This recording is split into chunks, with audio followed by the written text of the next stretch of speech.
God, as revealed by his own revelations and Shivaratri, the greatest episode in world history. It is generally accepted universally that God is one.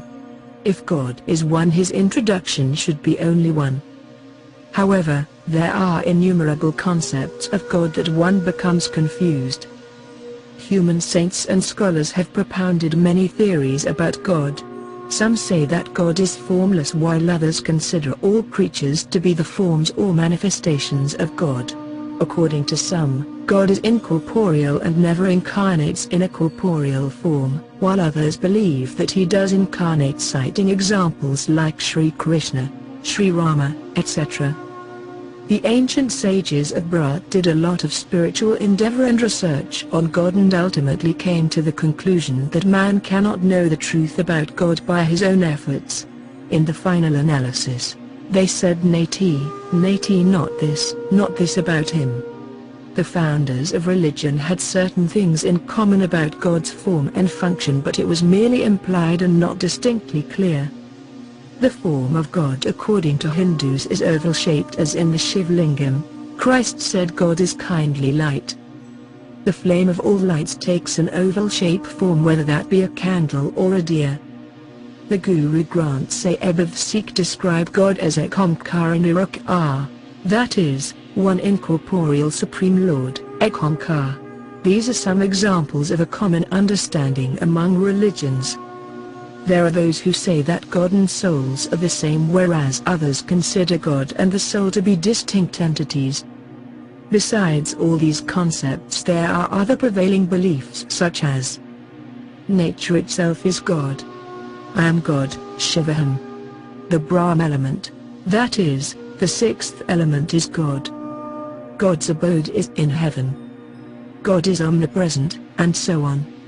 Likewise, there are those who believe that all that happens on earth is being done by God, or that he is the motivator of everything, while there are others who hold that God is a mere observer or onlooker. All this has caused utter confusion in the minds of man. If one were to truly know God's accurate introduction, it would be instructive to know his name and form, his abode or residence, his time of interaction with man, his attributes and his divine acts. It is to be particularly noted that there is a huge contrast between man's thought and man-taught philosophies and the revelations by God himself. The uniqueness, exactness, and logic of these revelations is one of the indications that this knowledge is given by God himself. Human attempts to know God through self-effort may be compared to the experiences narrated by some blind men who had gone to see an elephant.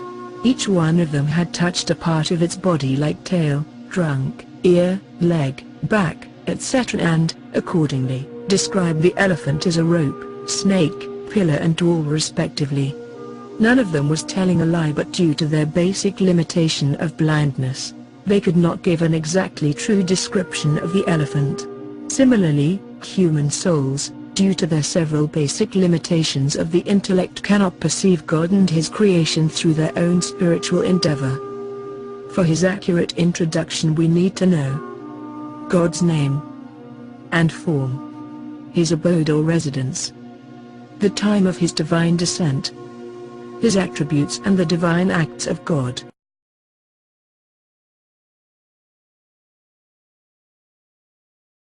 Name and form. God is incorporeal or nirakar, point of light. This does not mean that God is formless. God is incorporeal in that he does not have a gross or subtle body. His form is beyond the perception of the sense organs and can either be seen through a divine vision or known through the supersensual faculty of divine intellect. In divine vision, God's form appears as a shining point of golden red light. Anything that has a form is also given a name. The human mind cannot perceive anything that does not have a name or form. God is incorporeal, bodiless, ethereal, all radiance, self-luminous, point of light. Although God is called by various names, yet his self-revealed name is Shiva, which means universally benevolent.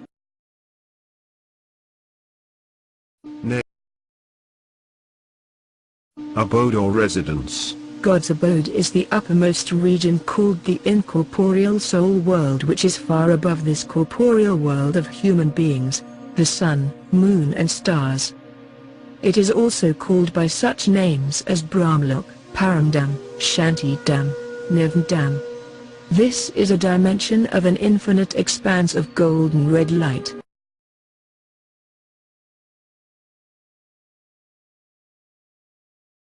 Supreme Soul God Shiva in Paramdam.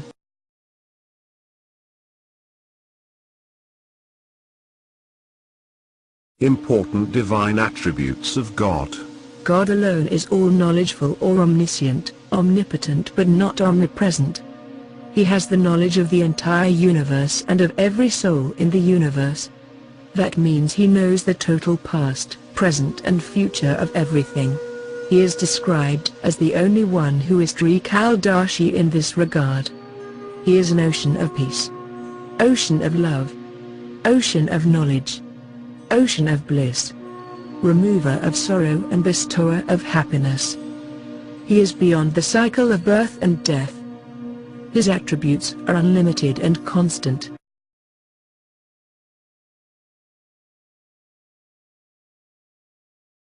God is the sentient seed of the human world tree.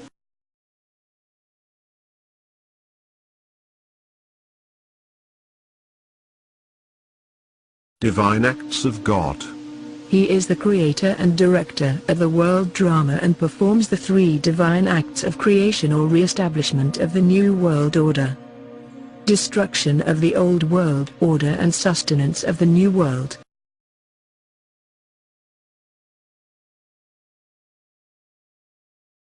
Omnipresence of God.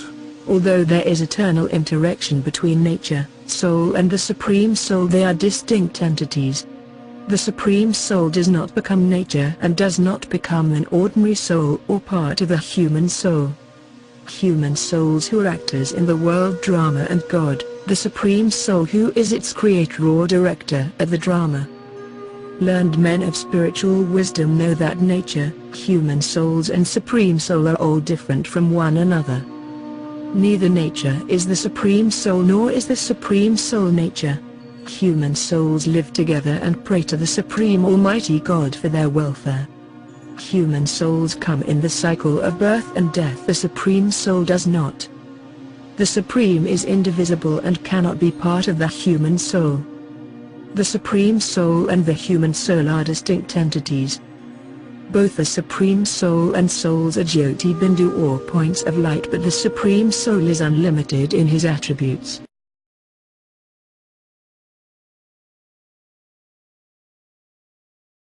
Some differences between the Supreme Soul and souls. 1. The Supreme Soul is one. Souls are many. 2. The Supreme Soul has no corporeal body. Souls have corporeal or real bodies. 3. The Supreme Soul is unborn. Souls come into the cycle of birth and death. 4. The Supreme Soul never takes birth from a mother's womb. Souls take birth from a mother's womb. 5. The Supreme Soul is beyond experiencing or abhogta. Souls are not beyond experiencing. 6. The Supreme Soul is the holiest of holy. Souls are characterized by qualities of goodness, passion and ignorance. 7. The Supreme Soul is ever pure. Souls are pure and impure in birth and death cycle. 8. The Supreme Soul is the purifier of souls from sins. Souls are purified. 9. The Supreme Soul is the supreme benefactor. Souls are beneficiaries. 10. The Supreme Soul is forever free from sins. Souls are bound by both good and bad deeds. 11. The Supreme Soul has unlimited attributes. Souls have limited good and bad qualities.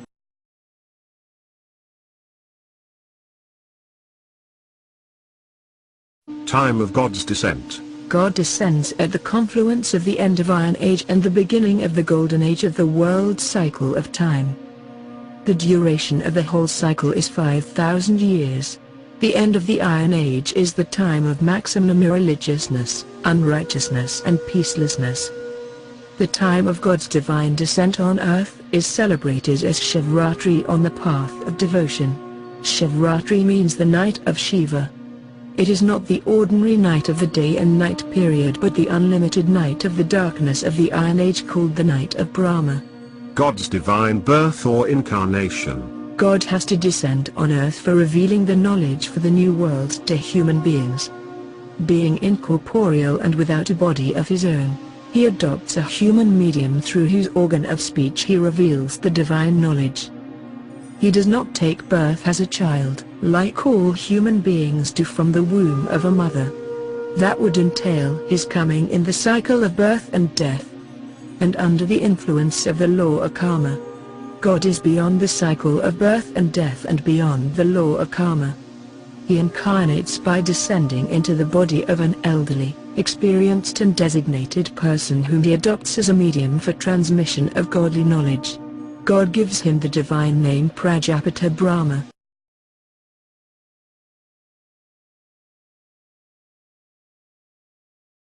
Why Shiva chooses this particular personality?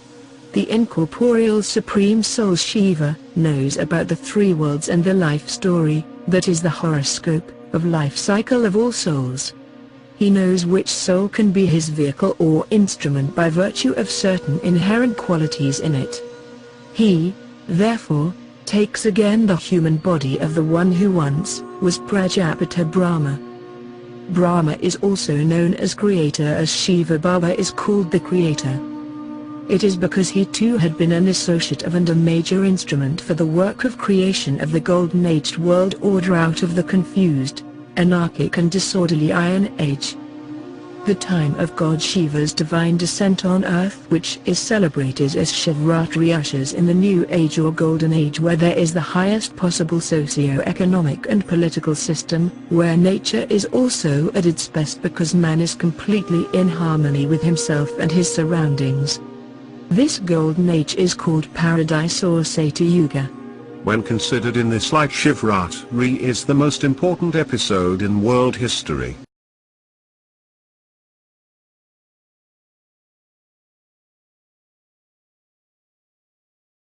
God alone can reveal the truth about himself. An accurate account of a person can best be given by the person himself. Similarly, only God can give a very accurate introduction of himself. In other words, God can only be revealed by his own revelations.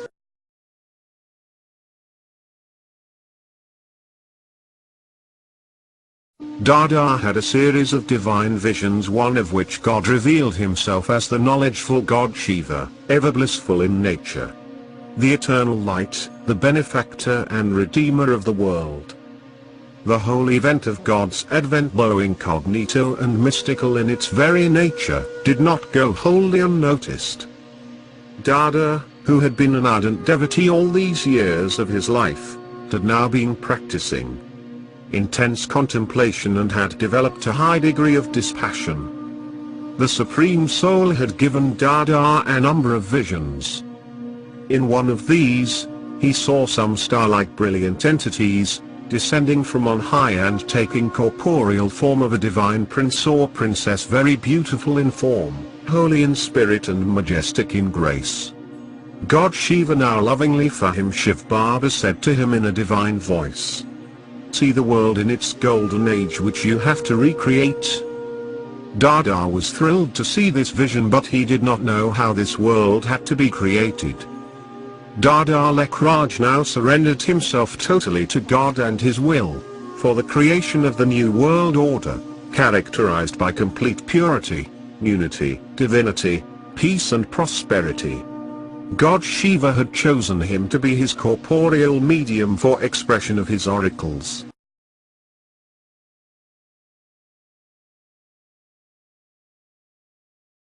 Some qualifications of Brahma Baba as God's medium par excellence. Earlier, this man, known as Dada Lekraj, was doing successful and lucrative jewelry business. He was a man of robust physique, flawless health, great stamina and high degree of endurance and adaptability. He had been an inventor and innovator of new designs into which gold was to be molded and embellished, and now he could transfer this ability to the task of molding the character of the human material. entrusted to him. He was a man of high spiritual merit, great inclination for sacrifice and endurance. His strong sense of judgment of men and matters, intense urge for purification, and natural tendency to do good to the humanity that he could be chosen to be a spokesman of God and to serve to him as a medium for manifestation of his divine qualities. A good musician needs a good instrument to give an enchanting melody. A flute player needs a good flute to give mellifluous notes of A. Musical composition. An artist needs a good brush for doing a fine work of art. Even so God, who aims at re-establishing a world of beauty, purity, peace and harmony, needs a medium who has these in him in an ample measure, even though in latent form. Truly, Dada had a highly refined sense of aesthetics, a great love for the truth and for noble virtues and strong willpower, tenacity of purpose, a disarming smile on his face and a special charm in his personality, and overflowing love and strong magnetism that draw a person to their source. All those who came into contact with Dada experienced those qualities in great abundance.